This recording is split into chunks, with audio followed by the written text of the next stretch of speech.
추석날 온 가족이 둘러앉아 잡채와 전을 먹으며 웃음소리가 번지던 순간이었습니다. 갑자기 태수가 자리에서 벌떡 일어나더니 얼굴을 일그러뜨리며 소리쳤습니다. 이 집안은 끝났어. 이제 모든 건 다 내 거야. 순간 웃음소리는 사라지고 식탁 위 공기는 얼어붙었습니다. 며느리 선희는 의미심장한 미소를 지으며 남편 곁에 앉아 있었고 손주 도우는 눈물을 머금은 채 두려움에 떨며 할머니 영자를 바라봤습니다. 조용히 하지만 절박하게 속삭였습니다. 할머니 지금 당장 도망치세요. 아빠가 무서워요. 떨리는 손끝에서 젓가락이 바닥으로 떨어지는 소리가 울렸고 평화롭던 추석날은 단숨에 지옥 같은 아수라장으로 변해갔습니다. 그리고 그 순간 숨겨진 충격적인 비밀이 드러나려 하고 있었는데 구독과 좋아요는 무료이고 댓글은 덕담 한마디면 됩니다. 늘 건강과 복이 함께 하시길 바랍니다. 지금 이야기 시작합니다. 서울 외곽 낡은 단독주택 앞마당에는 가을 햇살이 따스하게 내리쬐고 있었습니다. 김영자는 새벽부터 부엌에서 분주하게 움직이고 있었어요. 70살의 나이에도 불구하고 그녀의 손놀림은 여전히 빠르고 정확했죠. 오늘은 추석이었습니다. 온 가족이 모이는 명절이었어요. 영자는 잡채를 볶으면서 지난 세월을 떠올렸습니다. 남편 김동철을 여의고 벌써 10년이 넘었어요. 영자는 홀로 태수를 키우느라 평생을 바쳤습니다. 시장에서 반찬 장사를 하며 태수의 대학 등록금을 댔고 결혼 자금도 마련해줬어요. 새벽 4시에 일어나 김치를 담그고 밤늦게까지 전을 부쳐 팔았죠. 하지만 영자는 한 번도 힘들다고 말하지 않았어요. 태수가 대기업에 취직했을 때 영자는 시장 동료들에게 떡을 돌렸습니다. 우리 아들이 대기업에 들어갔어요. 모두가 축하해줬죠. 영자는 그때 처음으로 자신의 인생이 헛되지 않았다고 느꼈어요. 밤마다 허리가 끊어질 듯 아팠지만 그 모든 고통이 보상받는 순간이었습니다. 하지만 3년 전 태수는 회사에서 구조조정을 당했습니다. 43세 나이에 갑자기 일자리를 잃은 태수는 무너져 내렸어요. 이력서를 수십 군데 넣었지만 돌아오는 건 불합격 통보뿐이었죠. 나이가 많다, 경력이 맞지 않는다는 말만 들었습니다. 태수는 점점 자신감을 잃어갔어요. 그러다 술에 의지하기 시작했죠. 이제는 거의 매일 밤 술에 취해 집에 들어왔습니다. 비틀거리며 현관문을 열고 소파에 그대로 쓰러지곤 했어요. 영자는 그런 아들을 보며 가슴이 찢어지는 듯 했죠. 담요를 덮어주고 옆에서 한참을 지켜보곤 했습니다. 여보, 우리 아들 좀 봐요. 당신이 살아계셨다면 이렇게 되지 않았을 텐데. 며느리 윤선이는 처음에는 남편을 다독였지만 점점 지쳐갔습니다. 생활비가 줄어들자 선이는 파트타임 일을 시작했어요. 마트 계산대에서 음식점에서 일했죠. 하지만 선희의 불만은 날로 커져갔습니다. 왜 우리만 이렇게 힘들어야 해요? 다른 집은 명절에 용돈도 받는데 우리는 차비도 안 나오잖아요. 선희는 종종 이렇게 불평했어요. 영자는 그런 며느리를 이해하려 애썼습니다. 하지만 최근 선희의 눈빛이 달라졌어요. 마치 무언가를 계획하고 있는 듯한 날카로운 기운이 감돌았죠. 가끔 선희가 태수와 나지막이 속삭이는 모습을 봤습니다. 영자가 다가가면 대화를 뚝 끊었어요. 영자는 불안했지만 애써 외면했죠. 할머니, 전 다 부치셨으면 이제 좀 쉬세요. 손주 김도훈이 부엌 문을 열고 들여다봤습니다. 15살 도훈은 영자에게 유일한 위로였어요. 영자는 미소를 지으며 고개를 끄덕였습니다. 응, 거의 다 됐단다. 도훈아, 상 차리는 거 도와줄래? 도훈은 씩씩하게 대답했죠. 네, 할머니. 도훈은 아버지와 달리 착하고 성실했습니다. 학교에서도 성적이 좋았고 친구들에게 인기도 많았어요. 이 아이만큼은 바르게 자라길 영자는 간절히 바랐죠. 영자는 전을 부치면서 마당의 감나무를 바라봤습니다. 남편과 함께 심은 나무였어요. 가을이면 주황빛감이 주렁주렁 열렸죠. 동철은 항상 말했습니다. 영자야, 이 집은 우리 가족의 보금자리야. 끝까지 지켜야 해. 영자는 그 약속을 지키기 위해 애써왔어요. 이 집만은 절대 잃을 수 없었습니다. 태수는 거실 소파에 누워 텔레비전을 보고 있었습니다. 얼굴은 붉게 상기되어 있었고 테이블 위에는 빈 소주병이 3개나 놓여 있었어요. 영자는 한숨을 삼키며 태수를 바라봤죠. 저 아이가 어쩌다 이렇게 되었을까? 영자는 자신을 탓했습니다. 선희는 방에서 화장을 고치며 거울을 보고 있었습니다. 그녀의 입가에는 묘한 미소가 번졌어요. 무언가를 기대하는 듯한 계산된 표정이었죠. 영자는 며느리의 눈빛에서 무언가 불편한 기운을 느꼈습니다. 하지만 애써 외면했어요. 오늘만큼은 온 가족이 화목하게 지내길 바랐으니까요. 친척들이 하나둘 도착하기 시작했습니다. 영자의 동생 김영순과 그 가족, 태수의 사촌들까지 10여 명이 모였어요. 거실은 금세 북적였죠. 영자는 반갑게 손님들을 맞이했습니다. 어서 오세요. 멀었을 텐데 고생했어요. 영수는 영자의 손을 잡으며 말했어요. 언니 고생 많았어. 내가 좀 도와줄게. 상이 차려지고 모두가 자리에 앉았습니다. 영자가 정성껏 준비한 음식들이 테이블 위에 가득했어요. 잡채, 전, 갈비찜, 나물, 송편까지 풍성했죠. 영자는 가족들의 얼굴을 하나하나 살폈습니다. 태수는 여전히 술잔을 놓지 않았고 선희는 억지 미소를 짓고 있었어요. 도훈만이 순수한 눈빛으로 할머니를 바라봤죠. 영자는 가족들에게 말했습니다. 다들 건강하시고 앞으로도 이렇게 자주 모였으면 좋겠습니다. 친척들이 화답했어요. 건강하세요, 형님. 할머니, 오래오래 사세요. 분위기는 한순간 화기애애했습니다. 하지만 영자는 가슴 한편이 무거웠어요. 태수의 눈빛이 어딘가 이상했습니다. 평소와는 다른 날카롭고 위험한 기운이 감돌았죠. 선희 역시 무언가를 숨기고 있는 듯 보였어요. 영자는 불길한 예감을 떨쳐내려 애썼습니다. 영자는 속으로 중얼거렸어요. 그래도 온 가족이 한자리에 모이니 이게 행복이지.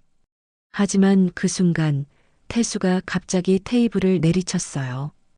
친척들이 놀라 태수를 쳐다봤습니다. 영자는 가슴이 철렁 내려앉았어요. 무슨 일이 일어날 것만 같았습니다. 그릇들이 덜컥거리며 흔들렸죠. 친척들은 순간 숨을 죽였습니다. 영자는 아들을 조용히 바라봤습니다. 태수야, 무슨 일이니? 오늘은 명절이잖니. 영자의 목소리는 떨리고 있었어요. 하지만 태수는 어머니의 말을 무시했습니다. 태수는 벌떡 일어섰습니다. 이 집안은 끝났어. 그의 목소리는 비틀거렸지만 또렷했어요. 친척들이 웅성거리기 시작했죠.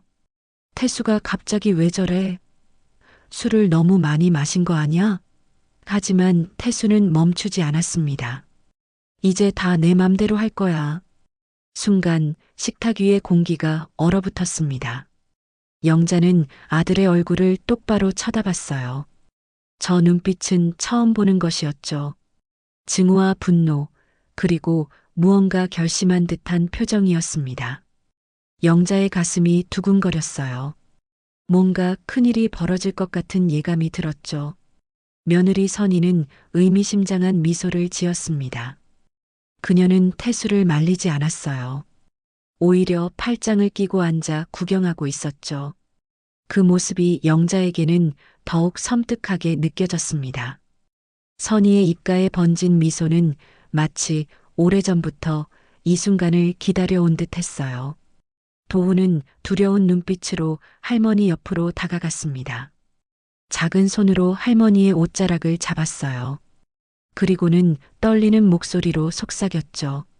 할머니, 빨리 도망쳐요. 아빠가 무서워요. 도훈의 눈에는 눈물이 맺혀 있었습니다. 영자는 손주의 손을 꽉 잡았습니다. 괜찮아, 도훈아. 할머니가 있잖니. 하지만 영자의 목소리도 떨리고 있었어요. 태수는 무언가를 꺼냈습니다. 오래된 서류 봉투였어요. 갈색 봉투는 구겨져 있었고 곳곳에 얼룩이 묻어 있었죠. 태수는 그 봉투를 테이블 위에 내던졌습니다. 보시죠, 여러분. 태수의 목소리는 점점 커졌어요. 친척들은 서로를 쳐다봤습니다. 도대체 저 봉투 안에 뭐가 들어 있는 걸까요?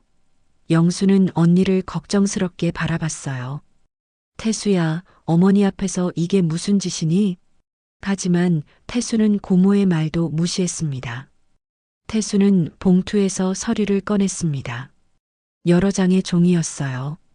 태수는 그것을 친척들에게 보여주며 외쳤죠. 이 집은 이미 내 명의로 넘어왔어요. 등기부등본이 여기 있어요. 이제 이 집 주인은 나예요. 영자는 귀를 의심했습니다. 집이 태수 명의로? 그럴 리가 없었어요. 남편 동철이 남긴 이 집은 아직 영자 명의였습니다. 영자는 등기부등본을 한 번도 바꾼 적이 없었어요. 도대체 무슨 일이 벌어진 걸까요? 태수는 서류를 흔들며 계속 말했습니다. 어머니, 이제 이 집에서 나가셔야 해요. 이 집은 지금부터 내 거니까. 그의 말에 친척들이 술렁거렸어요.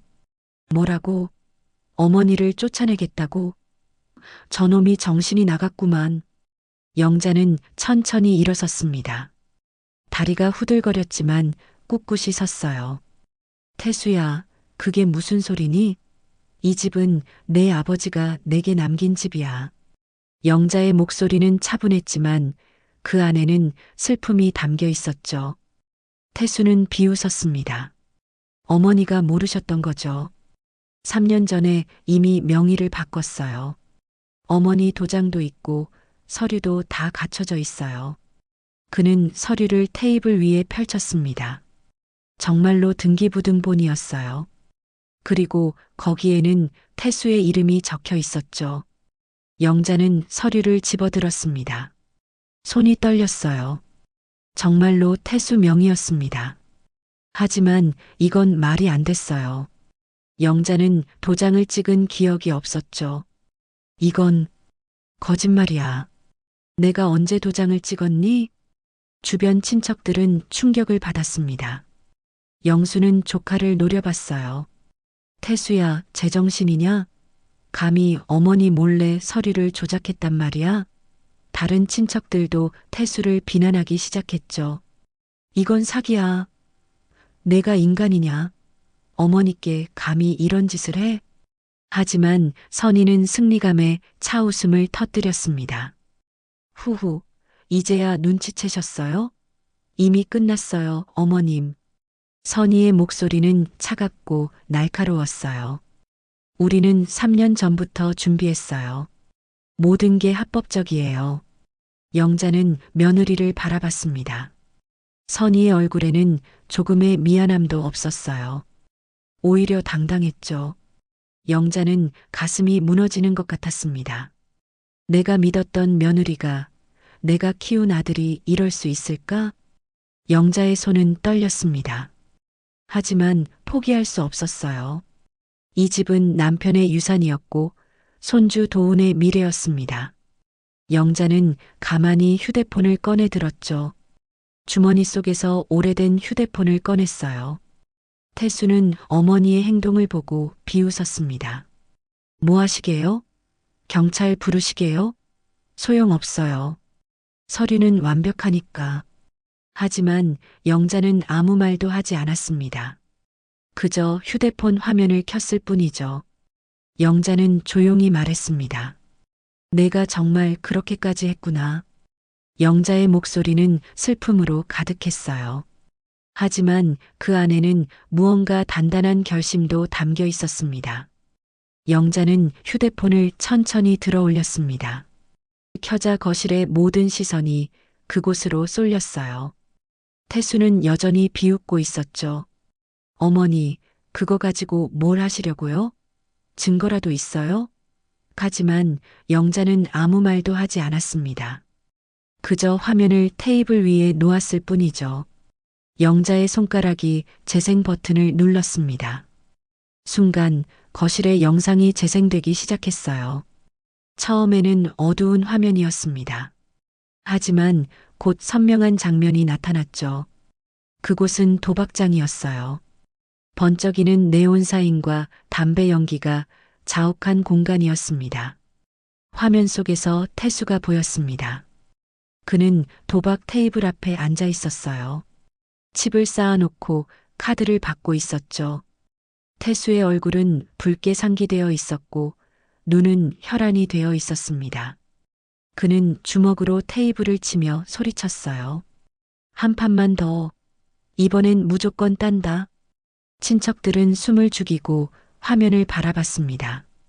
도박장 안에서 태수는 점점 흥분하고 있었어요. 돈을 잃을 때마다 더 큰 판돈을 걸었죠. 100만 원 더. 아니, 200만 원. 태수는 소리치며 돈을 던졌습니다. 하지만 번번이 졌어요. 화면이 바뀌었습니다. 이번에는 어두운 골목길이었어요. 태수는 2명의 남자에게 쫓기고 있었습니다. 돈 갚아. 2천만 원 당장 내놔. 남자들이 소리쳤죠. 태수는 바닥에 무릎을 꿇었습니다. 일주일만 더 기한을 좀 주세요. 태수의 목소리는 애원하고 있었어요. 하지만 남자들은 용서하지 않았습니다. 한 명이 태수의 멱살을 잡았어요. 일주일? 넌 이미 3달이나 끌었잖아. 다음 주까지 안 갚으면 죽을 줄 알아. 남자는 태수를 밀쳤고 태수는 바닥에 넘어졌죠. 이 쓰레기 같은 놈. 영자는 화면을 보며 눈물을 삼켰습니다. 저것이 내 아들의 모습이라니. 가슴이 무너져 내렸어요. 하지만 영자는 눈물을 보이지 않았습니다. 지금은 무너질 때가 아니었죠. 화면이 또 바뀌었습니다. 이번에는 카페였어요. 태수와 선희가 마주 앉아 있었습니다. 테이블 위에는 서류가 펼쳐져 있었죠. 선희가 말했어요. 도장은 내가 찍었어요. 어머님 몰래요. 선희는 웃으며 서류를 가리켰습니다. 태수는 고개를 끄덕였습니다. 잘했어. 이제 집만 팔면 빚을 다 갚을 수 있어. 태수의 목소리는 안도감으로 가득했어요.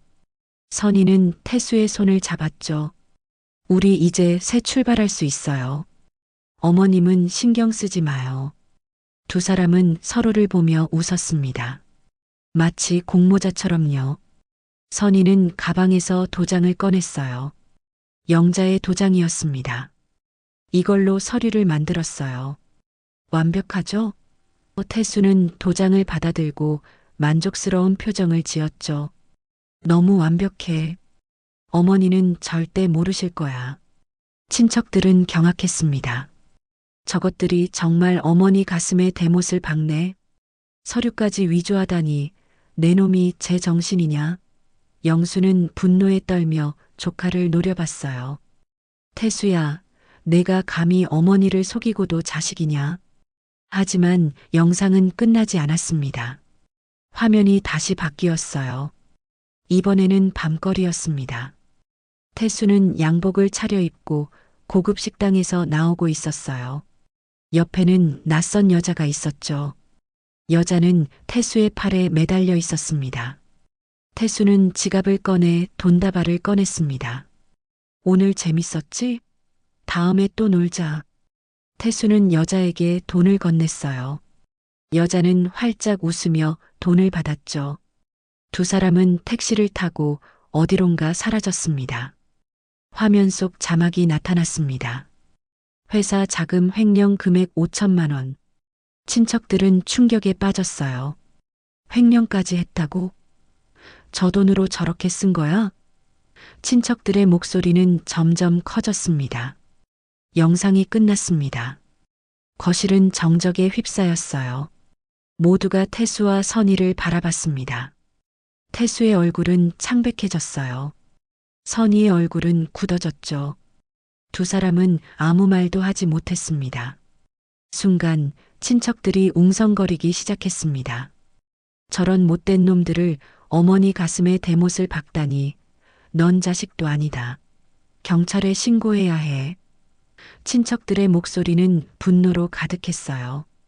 영수는 조카를 향해 소리쳤죠. 태수야, 내가 정말 저랬어? 어머니 도장을 훔쳐서. 며느리 선희의 얼굴이 굳어졌습니다. 그녀는 영자를 노려봤어요. 저거 누가 찍은 거예요? 선희의 목소리는 떨리고 있었습니다. 당황한 기색이 역력했죠. 선희는 주변을 둘러봤어요. 누군가 자신들을 감시했다는 사실에 공포를 느꼈습니다. 태수도 마찬가지였습니다. 저 영상은 어디서 나온 거예요? 누가 우릴 찍었어? 태수는 어머니에게 다가갔어요. 하지만 영자는 한 걸음 물러섰죠. 태수의 손이 허공을 휘저었습니다. 영자는 담담히 말했습니다. 너희가 모르는 사람이 있지. 영자의 목소리는 차분했어요. 하지만 그 안에는 깊은 슬픔이 담겨 있었죠. 내 아버지의 친구가 다 지켜봤단다. 영자는 천천히 말을 이어갔습니다. 태수는 당황했습니다. 아버지 친구, 누구요? 태수는 기억을 더듬었어요. 아버지의 친구 중에 누가 있었을까? 하지만 떠오르지 않았죠. 태수는 점점 초조해졌습니다. 영자는 계속 말했습니다. 내 아버지는 돌아가시기 전에 친구에게 부탁했어. 너를 지켜봐 달라고. 영자의 눈에는 눈물이 맺혔어요. 내 아버지는 걱정했단다. 내가 혹시 잘못된 길로 갈까봐. 친척들은 숙연해졌습니다. 돌아가신 동철이 아들을 그렇게 걱정했다니. 영수는 언니의 손을 잡았죠. 언니 영순의 목소리도 떨렸습니다. 영자는 태수를 바라봤습니다. 그 친구는 3년 동안 너를 지켜봤어. 내가 도박장에 갈 때도, 빚에 쫓길 때도, 회사 돈을 훔칠 때도. 영자의 목소리는 점점 커졌어요.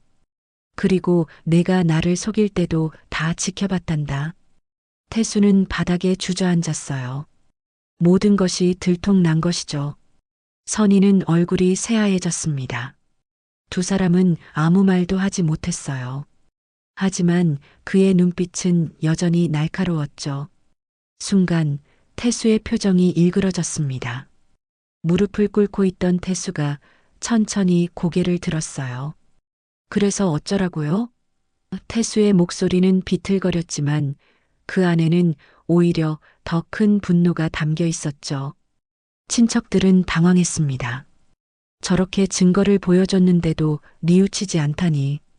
영수는 조카를 믿을 수 없다는 표정으로 바라봤어요.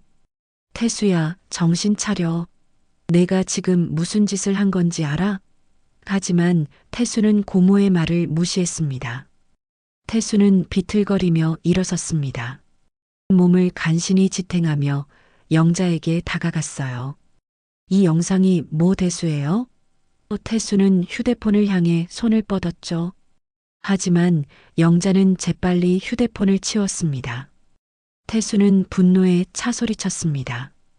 내가 뭘 그렇게 잘못했는데요? 내 인생이 이렇게 된 게 누구 때문인데? 태수의 목소리는 점점 커졌어요. 거실의 공기가 무겁게 가라앉았죠. 친척들은 숨을 죽이고 태수를 바라봤습니다. 영자는 아들을 조용히 바라봤습니다. 태수야, 내 인생이 힘든 건 충분히 이해한다. 하지만 그게 나를 속이고 집을 빼앗을 이유가 된다고 생각하는 거냐? 영자의 목소리는 떨렸지만 단호했어요. 내 아버지가 평생 한 푼 두 푼 모아서 산 이 집을 내가 도박빚 갚으려고 팔겠다고? 태수는 비웃었습니다. 아버지가 뭘 해줬어요? 일찍 죽어서 저 혼자 모든 걸 짊어지게 했잖아요. 태수의 말에 친척들이 술렁거렸어요. 저놈이 지금 뭐라는 거야? 영자의 눈에 눈물이 맺혔습니다. 내 아버지는 너를 위해 평생을 일했어. 과로로 쓰러져서 돌아가신 거야.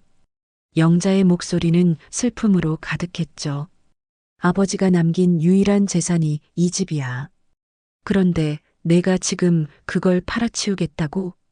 태수는 귀를 막았습니다. 듣기 싫어요. 다 핑계예요. 태수는 테이블로 다가가 상을 쳐냈어요. 그릇들이 바닥에 떨어져 산산조각 났습니다.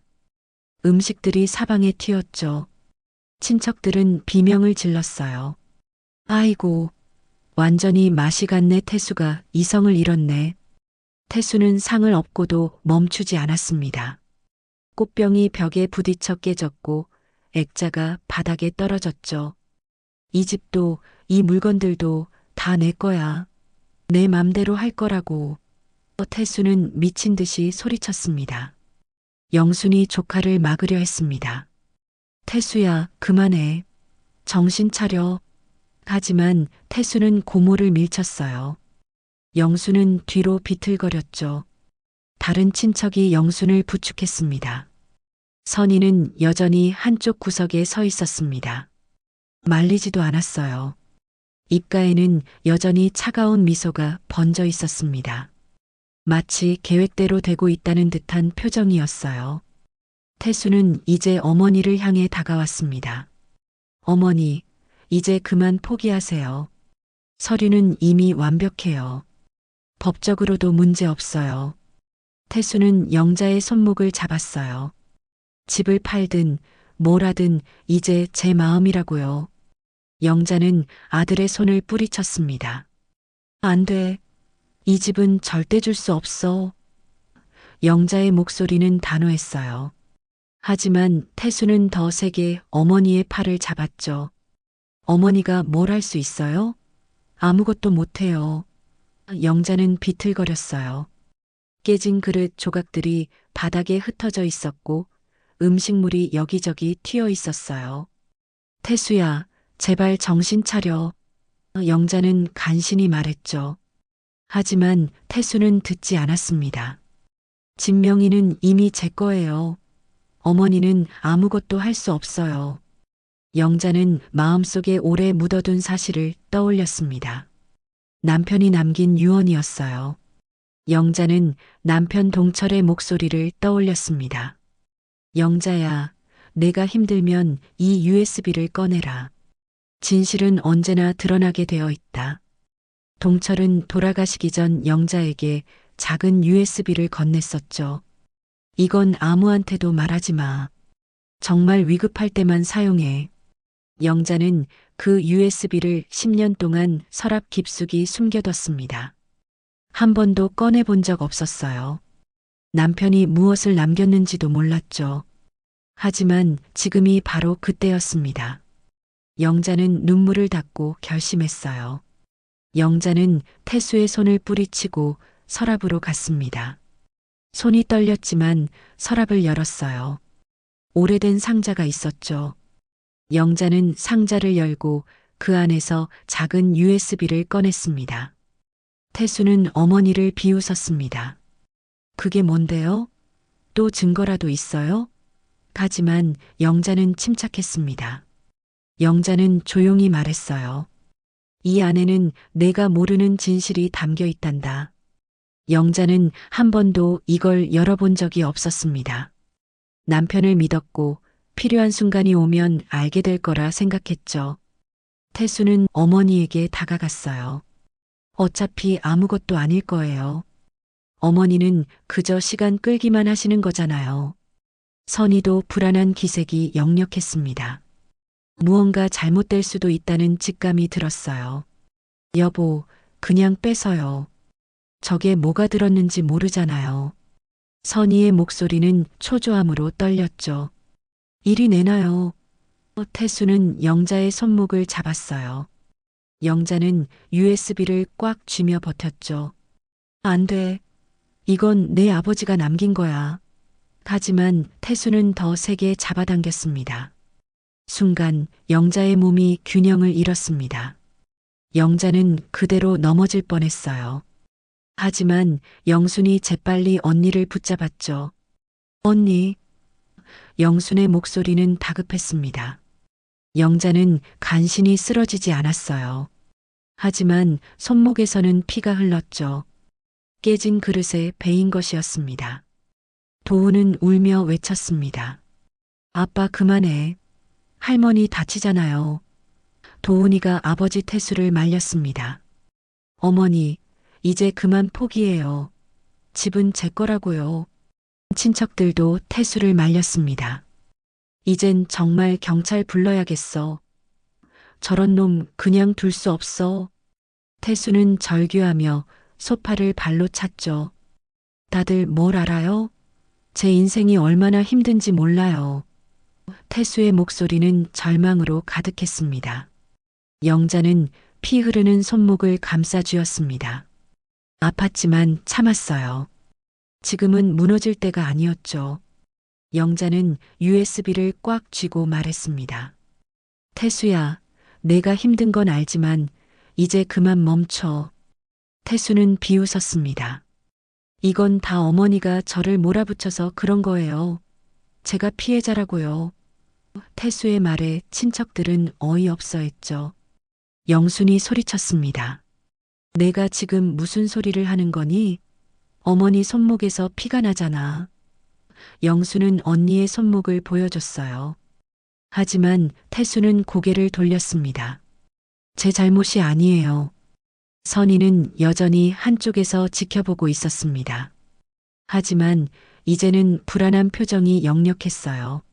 상황이 너무 커졌죠. 선희는 태수에게 속삭였습니다. 여보, 이제 그만해요. 경찰 오면 곤란해요. 하지만 태수는 듣지 않았어요. 태수는 다시 어머니에게 다가갔습니다. USB 내놔요. 그게 뭐가 들었든 상관없어요. 태수는 어머니의 손을 잡고 억지로 펴려 했죠. 영자는 필사적으로 저항했습니다. 안 돼. 이건 내 아버지의 유언이야. 바로 그 순간 영자는 위기 속에서 깨달았습니다. 이대로는 정말 목숨을 잃을 수도 있다는 것을요. 남편의 목소리가 귓가에 맴돌았어요. 영자야, 내가 힘들면 이 USB를 꺼내. 진실은 언제나 드러나게 되어 있다. 영자는 눈물을 닦았습니다. 이제는 모든 걸 드러낼 때였어요. 영자는 떨리는 손으로 노트북을 켰죠. 친척 중 한 명이 가져온 노트북이었습니다. 영자는 USB를 꽂았어요. 화면에 폴더가 나타났습니다. 그 안에는 여러 파일이 있었어요. 영자는 첫 번째 파일을 클릭했죠. 그것은 문서 파일이었습니다. 제목은 태수에게였어요. 영자는 파일을 열었습니다. 화면에 남편 동철의 글이 나타났습니다. 태수야, 이 글을 읽고 있다면 아빠는 이미 세상을 떠났을 거야. 미안하다. 아빠가 너를 더 지켜주지 못해서. 글은 계속 이어졌어요. 하지만 아빠는 내가 잘못된 길로 갈까봐 걱정했어. 그래서 몇 가지 준비를 해뒀단다. 태수는 화면을 보며 얼어붙었습니다. 아버지의 글이었어요. 태수는 입을 다물지 못했죠. 영자는 다음 파일을 열었습니다. 그것은 영상 파일이었어요. 재생 버튼을 누르자 남편 동철이 나타났죠. 동철은 병상에 누워 있었습니다. 얼굴은 수척했지만 눈빛은 또렷했어요. 영자야, 그리고 태수야. 내가 이 영상을 남긴 건 너희를 지키기 위해서야. 동철의 목소리는 약했지만 분명했죠. 태수야, 아빠는 내가 힘들 거라는 걸 알았어. 그래서 유언장을 다시 썼단다. 영자는 숨을 멈췄습니다. 유언장? 남편이 유언장을 다시 썼다고? 영자는 몰랐던 사실이었어요. 동철은 계속 말했습니다. 이 집은 태수 내 것이 아니야. 아빠는 손주 도훈이에게 모든 재산을 상속한다. 왜냐하면 내가 이 재산을 지킬 수 없을 거라는 걸 알았기 때문이야. 화면 속 동철은 계속 말을 이어갔습니다. 태수야, 아빠는 내가 약한 사람이라는 걸 안다. 유혹에 쉽게 넘어가고 힘들면 도망치는 내 성격을 아빠는 알고 있어. 동철의 목소리는 슬픔으로 가득했어요. 그래서 아빠는 결정했어. 이 집과 모든 재산은 도훈이 앞으로 할 거야. 태수는 화면을 멍하니 바라봤습니다. 입이 떡 벌어진 채로요. 아버지가 뭐라고? 태수의 목소리는 떨렸어요. 믿을 수 없다는 표정이었죠. 선희도 얼굴이 새하얘졌습니다. 이게 무슨... 선희의 말은 끝까지 나오지 않았어요. 동철은 영상에서 계속 말했습니다. 영자야, 미안해. 당신한테 이런 짐을 남겨서. 하지만 당신은 강한 사람이야. 태수가 무슨 짓을 하든 끝까지 버틸 수 있는 사람이지. 동철의 눈에는 눈물이 맺혔어요. 그래서 나는 당신을 믿고 이 집을 맡길게. 도훈이 성인이 될 때까지 지켜줘. 영자는 눈물을 흘렸습니다. 남편이 자신을 그렇게 믿어줬다니. 영자는 가슴이 벅차올랐어요. 동시에 슬펐죠. 남편은 이미 10년 전에 모든 걸 알고 있었던 겁니다. 태수가 어떤 사람인지, 무엇을 할 수 있는지 모두요. 동철은 카메라를 똑바로 보며 말했습니다. 유 원장은 공증을 받았어. 변호사 사무실에 원본이 있고 이 USB에도 사본이 들어있단다. 동철은 잠시 숨을 고르고 말을 이었어요. 태수야, 내가 어머니 명의를 바꿨다 해도 소용없어. 법적으로 이 집은 도훈이 거야. 태수는 바닥에 주저앉았어요. 안 돼. 이럴 수가. 태수는 머리를 감싸쥐었죠. 모든 계획이 무너진 것이었습니다. 3년 동안 준비했던 모든 것이 한순간에 물거품이 되었어요. 선희는 당황해서 태수를 흔들었습니다. 여보, 그게 사실이에요? 정말 유 원장이 있어요? 선희의 목소리는 떨렸어요. 태수는 고개를 떨구고 대답하지 않았죠. 선희는 점점 초조해졌습니다. 대답해봐요. 우리 계획은 어떻게 되는 거예요? 친척들은 숙연해졌습니다. 돌아가신 동철이 그렇게까지 준비를 했다니. 영수는 형부의 지혜에 감탄했어요. 형부가 정말 대단하시네. 이미 10년 전에 모든 걸 예견하셨어. 다른 친척들도 고개를 끄덕였죠. 영자는 다음 파일을 열었습니다. 그것은 유 원장 사본이었어요. 공증 도장이 선명하게 찍혀 있었죠. 내용은 분명했습니다. 본인 김동철은 모든 재산을 손자 김도훈에게 상속한다. 단 도훈이 성인이 될 때까지는 저 김영자가 관리한다. 날짜는 10년 전이었어요. 영자는 서류를 친척들에게 보여줬습니다. 모두가 확인했어요. 정말이네요.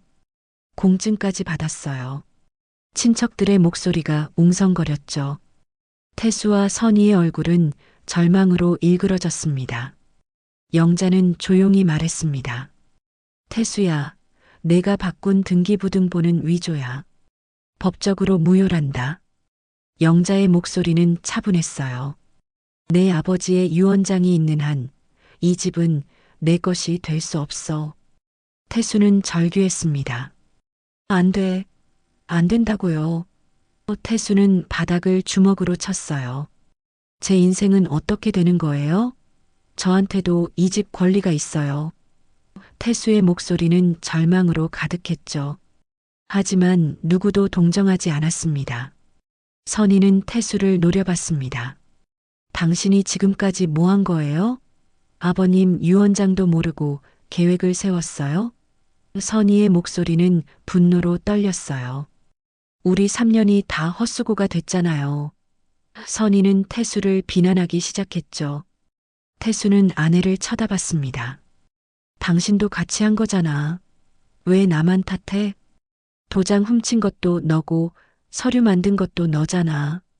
두 사람은 서로를 비난하며 싸우기 시작했습니다. 친척들은 그 모습을 보며 혀를 찼습니다. 저것들 봐라. 이제 서로 물어뜯네. 친척들의 목소리는 경멸로 가득했어요. 영자는 그 광경을 조용히 지켜봤죠. 도우는 할머니 옆에 서 있었습니다. 할머니, 할아버지가 저한테 집을 준 거예요? 도운의 목소리는 어린아이답게 순수했어요. 영자는 손주를 꼭 안았습니다. 그래, 도운아. 할아버지가 너한테 주신 거야. 내가 어른이 될 때까지 할머니가 꼭 지켜줄게. 도운은 고개를 끄덕였습니다. 할머니, 고마워요. 저도 할머니 지켜드릴게요. 도운의 말에 영자는 눈물을 흘렸어요. 이 아이만큼은 바르게 자랐습니다. 영자는 다행이라고 생각했죠. 영자는 USB에서 마지막 파일을 열었습니다. 그것은 또 다른 문서였어요. 제목은 태수의 위조 흔적이었죠. 영자는 파일을 열었습니다. 그 안에는 태수와 선희가 서류를 위조하는 과정이 상세히 기록되어 있었어요. 동철의 친구가 조사한 내용이었습니다. 태수가 어떤 인쇄소를 찾아갔는지, 어떤 도장을 만들었는지, 어떻게 등기소를 속였는지 모든 게 적혀 있었어요. 증거 사진도 첨부되어 있었죠. 영자는 그 문서를 친척들에게 보여줬습니다. 친척들은 경악했습니다. 이 정도면 완전히 범죄잖아. 경찰에 넘겨야 해. 친척들의 목소리는 점점 커졌어요. 태수는 고개를 숙인 채 아무 말도 하지 못했죠. 영자는 태수를 바라봤습니다. 태수야, 이제 알겠니? 내 아버지는 이미 모든 걸 알고 있었어. 영자의 목소리는 슬픔으로 가득했어요. 내가 어떤 짓을 할지 예상하고 미리 준비해 두신 거야. 태수는 울먹였습니다. 아버지가 저를 그렇게 못 믿었어요? 태수의 목소리는 떨렸어요. 영자는 고개를 끄덕였죠. 그래. 내 아버지는 내가 약하다는 걸 알았어. 그래서 너를 보호하려 했던 거야. 하지만 내가 스스로 무너졌구나. 선희는 방으로 뛰쳐나가려 했습니다. 하지만 친척들이 막아섰어요. 어딜 도망가려고? 경찰 올 때까지 여기 있어야지. 선희는 갇힌 쥐처럼 두리번거렸죠. 하지만 도망칠 곳은 없었습니다. 영자는 휴대폰을 꺼냈습니다. 경찰에 전화를 걸었어요. 여보세요, 경찰서인가요? 신고할 게 있습니다. 영자의 목소리는 단호했죠. 태수는 어머니를 바라보며 절규했습니다. 어머니, 제발. 하지만 영자는 돌아보지 않았어요. 추석날 저녁 하늘에는 보름달이 밝게 떠올랐습니다. 하지만 영자의 집안은 여전히 무겁고 어두웠어요. 경찰이 도착하기 전 친척들은 다시 거실에 모였죠. 깨진 그릇과 쏟아진 음식들은 치워졌지만 분위기는 여전히 냉랭했습니다. 태수는 소파 구석에 웅크리고 앉아 있었습니다. 얼굴은 창백했고 눈은 초점을 잃은 채였어요. 선희는 반대편 구석에서 손톱을 물어뜯고 있었죠. 두 사람은 서로를 쳐다보지도 않았습니다. 이미 서로에 대한 신뢰는 완전히 무너진 상태였어요. 영자는 다시 USB를 노트북에 꽂았습니다.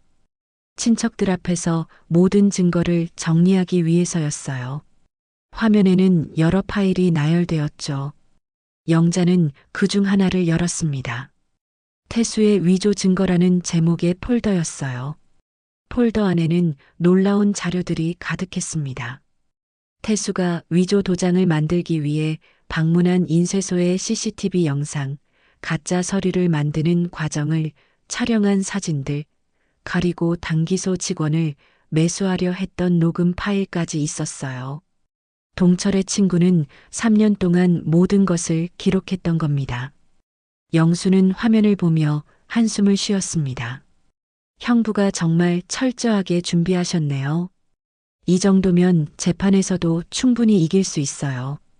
다른 친척들도 고개를 끄덕였죠. 태수는 그 말을 듣고 고개를 들었습니다. 영수는 조카를 조용히 바라봤죠. 내가 한 짓을 생각하면 당연한 거 아니니? 위조, 사기까지. 태수는 무릎을 꿇었습니다. 어머니, 용서해 주세요. 제가 정말 잘못했어요. 태수는 어머니에게 기어가듯 다가갔어요. 한 번만 봐주세요. 제가 다시는 이런 짓 안 할게요. 태수의 눈에는 눈물이 흘렀죠. 하지만 영자는 단호했습니다. 태수야, 이미 늦었어. 내가 선을 넘었단다. 영자의 목소리는 떨렸지만 확고했어요. 선희는 자리에서 벌떡 일어났습니다. 이건 다 태수 혼자 한 짓이에요. 저는 몰랐어요. 선희는 필사적으로 변명했어요. 저는 그냥 시키는 대로 했을 뿐이에요. 하지만 친척들은 코웃음을 쳤죠. 영순이 선희를 노려봤습니다. 당신도 똑같아. 도장 훔친 것도 서류 만든 것도 당신이잖아요. 영수는 증거 파일을 가리켰어요. 여기 다 기록되어 있어요. 당신도 공범이에요. 선희의 얼굴이 일그러졌습니다. 안 돼요. 저는 억울해요. 선희는 울음을 터뜨렸죠. 하지만 그 눈물에 진심은 없었습니다. 친척들은 모두 알고 있었어요. 선희가 지금까지 얼마나 계산적이었는지를요. 바로 그때 현관문을 두드리는 소리가 들렸습니다. 경찰입니다. 문 열어주세요. 경찰의 목소리였어요. 영순이 문을 열었죠. 2명의 경찰관이 들어왔습니다. 신고를 받고 왔습니다. 무슨 일인가요? 영자는 경찰에게 차분히 상황을 설명했습니다. 제 아들과 며느리가 저를 속이고 집을 빼앗으려 했어요. 서류를 위조까지 했어요. 영자는 손목의 상처를 보여줬어요. 피는 멎었지만 상처는 선명했습니다. 경찰은 상황을 파악하고 노트북의 증거들을 확인했습니다. CCTV 영상, 녹음 파일, 위조 서류들을 하나하나 점검했어요. 이 정도면 충분한 증거네요. 사문서 위조, 사기죄로 입건하겠습니다. 경찰의 말에 태수는 절망했죠. 경찰은 태수와 선희에게 다가갔습니다. 2분 모두 동행해야겠습니다. 경찰은 수갑을 꺼냈어요. 태수는 비명을 질렀죠. 안 돼요. 저 억울해요. 하지만 경찰은 단호했습니다. 조사받으러 가시죠. 선희는 경찰에게 매달렸습니다. 저 정말 몰랐어요. 남편이 시켜서 한 거예요. 하지만 경찰은 고개를 저었죠. 증거가 다 있으니 조사받으면서 말씀하세요. 선희는 영자를 향해 소리쳤어요. 어머님, 제발 선처를. 하지만 영자는 고개를 돌렸습니다. 더 이상 며느리를 바라볼 수 없었어요. 영자는 조용히 말했죠. 이제 법이 판단할 거야. 나는 더 이상 관여하지 않겠어. 영자의 목소리는 차갑고 단호했습니다. 도훈은 할머니 옆에 서서 그 광경을 지켜봤습니다. 도훈의 눈에는 눈물이 맺혔어요. 할머니, 아빠는 어떻게 되는 거예요? 도훈의 목소리는 떨렸죠. 영자는 손주를 꼭 안았습니다. 도훈아, 내 아빠는 잘못을 했어. 그 대가를 치러야 해. 영자는 아이의 머리를 쓰다듬었어요. 하지만 할머니가 있잖니. 우리는 함께 이겨낼 거야. 도훈은 할머니 품에 안겨 울었습니다. 태수는 경찰에게 끌려가면서도 어머니를 돌아봤습니다. 어머니, 정말 이러실 거예요? 태수의 목소리는 절규에 가까웠어요.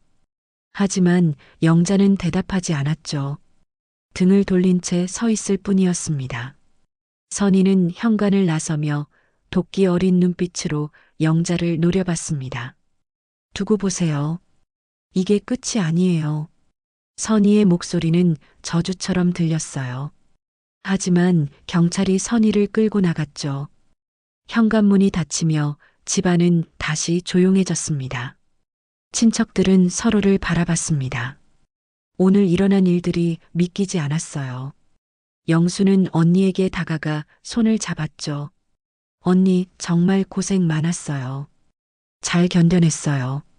다른 친척들도 영자를 위로했습니다. 영자는 거실 한가운데 서서 주변을 둘러봤습니다. 난장판이 된 거실, 깨진 그릇들, 쏟아진 음식들. 하지만 이제 모든 것이 끝났어요. 영자는 깊은 한숨을 쉬었죠. 이제 정말 끝났구나. 도우는 할머니 손을 꼭 잡았습니다. 할머니, 이제 괜찮죠? 도훈의 눈빛은 순수했어요. 영자는 손주를 바라보며 미소 지었습니다. 그래, 도훈아. 이제 우리는 괜찮을 거야. 영자는 손주를 꼭 안아주었죠. 영순이 청소 도구를 가져왔습니다. 이제 정리 좀 하자. 명절인데 이렇게 둘 순 없잖아. 친척들이 하나둘 꺼들기 시작했어요. 깨진 그릇을 치우고 쏟아진 음식을 닦았죠. 조금씩 집안이 정리되었습니다. 영자는 창밖을 바라봤습니다. 보름달이 밝게 빛나고 있었어요. 남편 동철이 떠올랐죠. 여보, 당신 덕분에 집을 지켰어요. 고마워요. 영자는 속으로 중얼거렸습니다. 눈물이 흘렀지만 이번에는 슬픔의 눈물이 아니었어요. 며칠이 흘렀습니다. 추석의 소라는 이제 먼 기억처럼 느껴졌어요. 영자의 집은 다시 평온을 찾았죠. 깨진 그릇들은 모두 치워졌고 거실도 깨끗이 정리되었습니다. 하지만 영자의 마음속에는 여전히 무거운 짐이 남아 있었어요. 영자는 아침 일찍 일어나 부엌에서 아침 준비를 했습니다. 도훈이를 위한 식사였어요. 계란말이를 부치고 된장찌개를 끓였죠. 평범한 아침이었지만 영자에게는 특별했습니다. 이제는 손주와 단둘이 사는 삶이었으니까요. 도훈은 방에서 나와 식탁에 앉았습니다. 할머니, 안녕히 주무셨어요? 도훈의 목소리는 여전히 밝았어요. 영자는 미소를 지으며 대답했죠. 그래, 도훈아. 할머니는 잘 잤단다. 하지만 사실 영자는 밤새 잠을 설쳤습니다.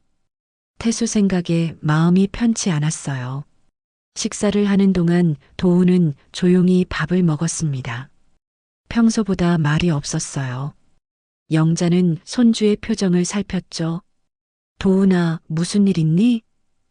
영자가 물었습니다. 도훈은 잠시 망설이다가 입을 열었어요. 할머니, 아빠는 언제 돌아와요?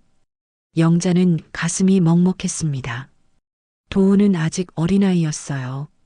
영자는 도훈의 손을 잡았습니다. 도훈아, 내 아빠는 잘못을 했어. 그래서 벌을 받고 있단다. 영자의 목소리는 부드러웠어요. 도훈은 눈물을 글썽였습니다. 아빠가 나쁜 사람이에요? 도훈의 목소리는 떨렸어요. 영자는 고개를 저었죠. 아니야. 내 아빠는 나쁜 사람이 아니야. 그냥 잘못된 선택을 한 거란다. 영자는 손주를 꼭 안았습니다. 도훈은 할머니 품에 안겨 울었어요. 그날 오후 태수가 구치소에 수감되었다는 소식이 왔습니다. 선희도 마찬가지였어요. 두 사람은 사문서 위조, 사기 등의 혐의로 기소되었죠. 영자는 복잡한 심정이었습니다. 아들이지만 용서할 수 없는 짓을 했으니까요. 며칠 후 영자는 면회를 신청했습니다. 아들을 마지막으로 한번 보고 싶었어요. 면회실에서 태수를 마주했죠. 태수는 수감복을 입고 있었습니다. 얼굴은 수척했고 눈빛은 풀이 죽어 있었어요. 태수는 어머니를 보자 눈물을 흘렸습니다. 어머니, 죄송해요. 정말 죄송해요. 태수의 목소리는 떨렸어요. 영자는 아들을 조용히 바라봤죠. 태수야, 이제 정신 차렸니? 영자의 목소리는 차분했습니다. 태수는 고개를 끄덕였습니다. 네, 어머니. 제가 너무 어리석었어요. 태수는 손으로 얼굴을 감싸쥐었어요. 제가 모든 걸 망쳤어요. 도훈이한테도 미안하고 어머니한테도 죄송해요. 태수의 목소리는 후회로 가득했죠. 영자는 한숨을 쉬었습니다. 태수야, 이제라도 뉘우쳤으니 다행이다. 벌을 받고 나오면 다시 시작해. 영자의 목소리는 따뜻했어요. 하지만 도훈이는 할머니인 내가 키울 거야. 내가 다시 일어설 때까지는. 태수는 고개를 숙였습니다. 네, 어머니. 도훈이 잘 부탁드려요. 면회 시간이 끝나고 영자는 구치소를 나왔습니다. 밖에는 햇살이 따스했어요. 영자는 하늘을 바라봤죠. 여보, 우리 아들 좀 지켜주세요. 바른 길로 갈 수 있게. 영자는 속으로 기도했습니다. 집으로 돌아오니 도훈은 감나무 아래에서 책을 읽고 있었어요. 영자는 손주를 바라보며 미소 지었죠. 도훈아, 뭐하니? 영자가 물었습니다. 도훈은 책을 들어 보여줬어요. 숙제하고 있어요, 할머니. 영자는 도훈 옆에 앉았습니다. 도훈아, 할머니가 할 말이 있어. 영자는 진지한 표정으로 말했어요. 도훈은 책을 덮고 할머니를 바라봤죠. 영자는 천천히 말을 이어갔습니다. 이 집은 할아버지의 사랑이 담긴 유산이야. 내가 어른이 될 때까지 할머니가 지켜줄게. 도훈의 목소리는 떨렸어요. 저요? 제가 집 주인이에요? 영자는 고개를 끄덕였죠.